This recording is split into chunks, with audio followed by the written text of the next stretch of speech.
इंद सद्वंदियाणम तिहुवणहित मधुर विश्वसद्वक्काणम अंतातीत गुणाणम नमो जिणाणम जित भवाणम।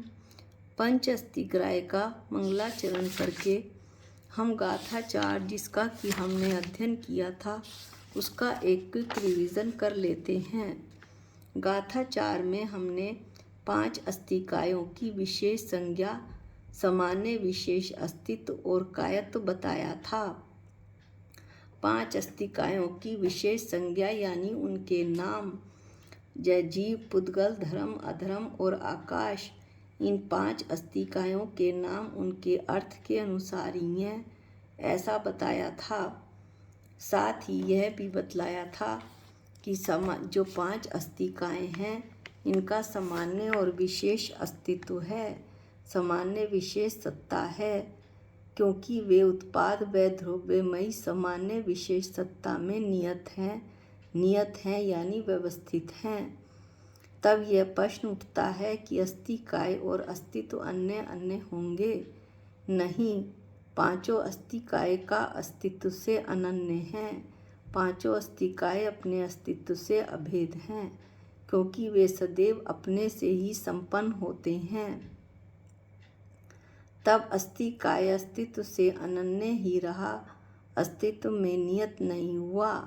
नहीं, अस्तित्व से अनन्य भी है अस्तिकाय और अस्तित्व में नियत भी है। ये दी न के प्रयोग से सिद्ध हुआ था। पर्याय आर्थिक न से अस्तिकाय स्वयं से कथनचित भिन्न अस्तित्व में नियत है, ऐसा बताया था। और द्रव्य आर्थिक न से अस्तिकाय स्वयं सत होने के कारण अस्तित्व से अनन्य में है, अभेद है। इसके बाद अगला जो था वो ये था कि कायत्व कैसे है अस्तिकायों को। तो अस्तिकाय अणु महान है। अणु यदि इसकी संधि विच्छेद करें तो अणु प्लस महान। अणु के 2 भेद होते हैं। अणु माने प्रदेश, प्रदेश के 2 भेद होते हैं, मूर्त प्रदेश और अमूर्त प्रदेश। मूर्त प्रदेश पुद्गल परमाणु और अमूर्त प्रदेश जीव, धर्म, अधर्म, आकाश। महान यानी अनेक, अतः अणु महान यानी अनेक प्रदेशों का परिचय या अनेक प्रदेशों का समूह। गाथा में पहले पर्याय आर्थिक न का फिर द्रव्य आर्थिक न का वचन है, क्योंकि संसारी को पहले भेद से परिचय दिया जाता है और फिर अभेद से परिचय दिया जाता है। इस तरह से ये हमने बात यहाँ पर कायत्व की थी। थोड़ी सी और इसमें चर्चा कर लेते हैं कि अस्तिकायों का अणु महान पना है वो कैसे है। जीव, धर्म, अधर्म, आकाश ये बहुप्रदेशी हैं, अतः अणु महान हैं।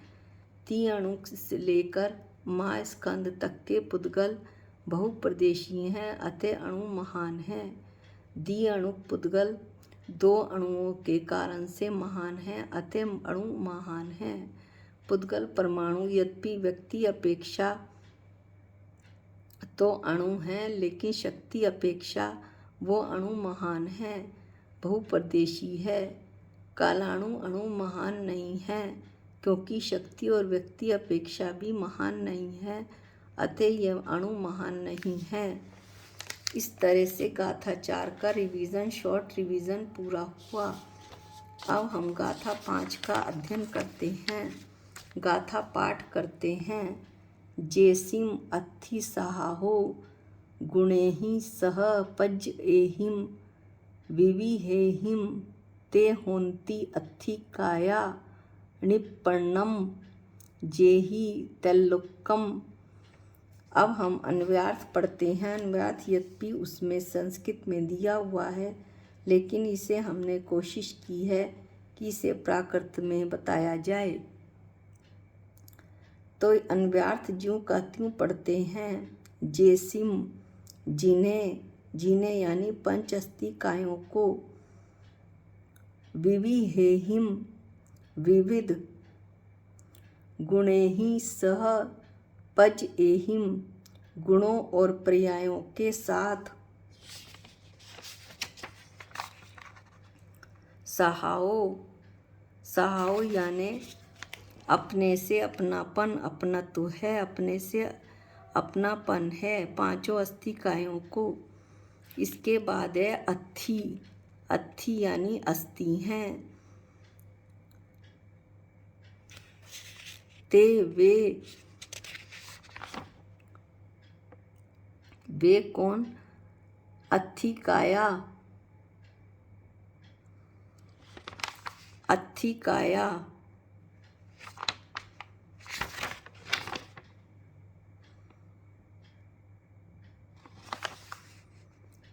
ते होंती।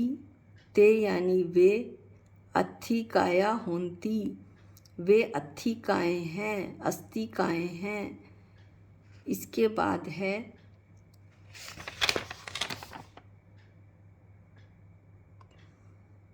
जेहिम। ये जिनसे, जिनसे किससे? पंच अस्थिकाय से। तैलोक्यम तीन लोक। निप्पणम निष्पन्न है। ये बताया गया है। अब इसे हम साधारण तरीके से पढ़ लेते हैं। यद्यपि हम पहले भी सीधे सीधे भावार्थ पढ़ सकते थे, लेकिन हमने जो है इसे उस पर लगाया है, प्राकृत की गाथा पे लगाया है, ताकि थोड़ा सा हमें प्राकृत का भी पता लग जाए। जिन्हें यानी पंच अस्थिकायों को विविध गुणों और पर्यायों के साथ स्वभाव, विविध गुण और पर्यायों के साथ अपनापन है, वे अस्थिकाएं हैं। इन अस्थिकायों से तीन लोक बना है, ऐसा यहाँ पर अन्वयार्थ में कहा गया है।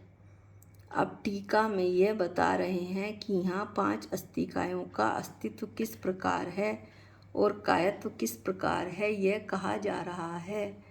आज केवल पांच अस्थिकायों का अस्तित्व किस प्रकार है, इसी की चर्चा होगी। वास्तव में अस्थिकायों को विविध और अपने विविध गुणों और पर्यायों के साथ स्वपना, अपनापना, अनन्यपना है। यानी जो अस्थिकाएं हैं, प्रत्येक अस्थिकाय अपने गुणों और पर्यायों के साथ अभेद हैं। वस्तु के जो व्यतिरेक विशेष हैं वे पर्याय हैं। व्यतिरेक विशेष यानी भेद रूप होना, एक का दूसरे रूप नहीं होना, यह वह नहीं है। ऐसे ज्ञान के जो भिन्न निमित्त भूत भिन्न रूपता है, ऐसा ज्ञान होने पर जो निमित्त भूत भिन्न रूपता पाई जाती है वो व्यतिरेक विशेष है।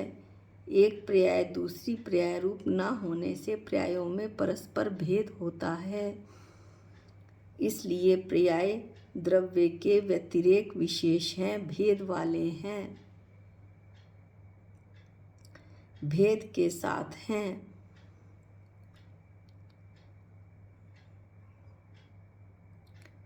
एक पर्याय अब है वस्तु के व्यतिरेक विशेष वे पर्याय हैं, ये हमने पढ़ लिया। और अन्वय विशेष वे गुण हैं। अन्वय विशेष माने अन्वय, अन्वय यानी कि एक रूपता, सदृश्यता, यह वही है। ऐसे ज्ञान के कारणभूत एक रूपता, जब ऐसा ज्ञान होता है कि एक रूपता दिखलाई पड़ती है, तब वह अन्वय विशेष कहलाता है। गुणों में सदैव सदृशता यानी समानता रहती है, इसलिए उनमें सदैव एकपना रहता है। इसलिए गुण द्रव्य के अन्वय विशेष हैं, अन्वय भेद वाले हैं। यानी कि अन्वय भेद वाले यानी कि ऐसे अन्वय भेद वाले जिनमें कि भेद नहीं है। अन्वय विशेष, विशेष यानी भेद जिनमें भेद नहीं है, ऐसे भेद हैं गुण। अब ये बता रहे हैं आचार्य कि इसलिए एक पर्याय से प्रलय को प्राप्त होने वाली, किसी एक पर्याय से जो प्रलय को प्राप्त हो गई है, नष्ट हो गई है, जिस पर्याय का व्यय हो गया है, तो वो अन्य पर्याय से उत्पन्न होने वाली वह वस्तु अन्य पर्याय से उत्पन्न हो जाएगी। उत्पाद हो जाएगा, लेकिन अन्वयी गुण के कारण ध्रुवे रहेगी। ध्रुवे रहने वाली एक ही वस्तु को वह उत्पाद ध्रुवे लक्षण अस्तित्व घटित होता ही है। ये कह रहे हैं कि एक पर्याय से जो एक वस्तु है वो एक पर्याय से तो वह को प्राप्त होती है, लेकिन दूसरी पर्याय से उत्पाद को प्राप्त हो जाती है। लेकिन अपने अन्वयी गुण के कारण जो गुण सदैव उसके साथ रहता है, उसके कारण वह वस्तु ध्रुवे रहती है। इसलिए वह उत्पाद ध्रुवे लक्षण ऐसा अस्तित्व जो है वस्तु में द्रव्य में घटित होता ही है। अस्तित्व का लक्षण अथवा स्वरूप वह उत्पाद ध्रुव्य है। अस्तित्व को सत्ता भी कहते हैं। तत्वार्थ सूत्र के 5वें अध्याय के 29वें श्लोक में यह बतलाया गया है कि सत द्रव्य लक्षणम, द्रव्य का लक्षण सत है। सत यानी अस्तित्व है। और आगे बताया गया है 30वें सूत्र में कि उत्पाद व ध्रुव्यम युक्तम सत। सत क्या है? जो उत्पाद व ध्रुव्य से युक्त है वह सत है, वह अस्तित्व है। इस तरह अस्तित्व का लक्षण अथवा स्वरूप उत्पाद व ध्रुव्य हुआ। अब आचार्य कह रहे हैं कि यदि गुणों तथा पर्यायों के साथ वस्तु को सर्वथा अन्यत्व हो, यदि गुणों तथा पर्यायों के साथ वस्तु को सदैव भेदपना हो, गुणों तथा पर्यायों के साथ एकपना ना हो, तब तो अन्य कोई विनाश को, कोई भी द्रव्य विनाश को प्राप्त हो जाएगा और कोई अन्य द्रव्य उत्पन्न हो जाएगा और कोई अन्य द्रव्य ही ध्रुव्य रहेगा। इस प्रकार सब जो है उथल पुथल हो जाएगा, विपल्लव हो जाएगा, विरोध हो जाएगा। इसलिए 5 अस्तिकायों को अस्तित्व किस प्रकार है? अस्तित्व यानी कि वे उत्पाद व ध्रुव्य वाले हैं और एक पर्याय का वह होता है तो दूसरी पर्याय का उसी समय उत्पाद होता है। और जो अन्वयी गुण के कारण द्रव्य टिका रहता है, द्रव्य जो है वो बना रहता है, ध्रुव्य रहता है। इस तरह उत्पाद व ध्रुव्य ये तीनों एक साथ होते हैं। इस प्रकार यह कथन कि अस्तित्व जो है 5 अस्तिकाएं अस्तित्व वाले हैं, यह कथन सत्य है, योग्य है, न्याय युक्त है, ऐसा आचार्य बता रहे हैं। यही हमें बताना था कि 5 अस्तिकायों का अस्तित्व किस प्रकार है। अगला जो इसमें पॉइंट है वो है कायत्व किस प्रकार है। ये अगला पॉइंट हम अगले वीडियो में पढ़ेंगे। इसमें इतना ही। निज निधि निज में बताई ये अनंत उपकार है, इसके लिए जिन वाणी माँ को वंदनानंत बार है, वंदनानंत बार है। सबको जय जिनेंद्र।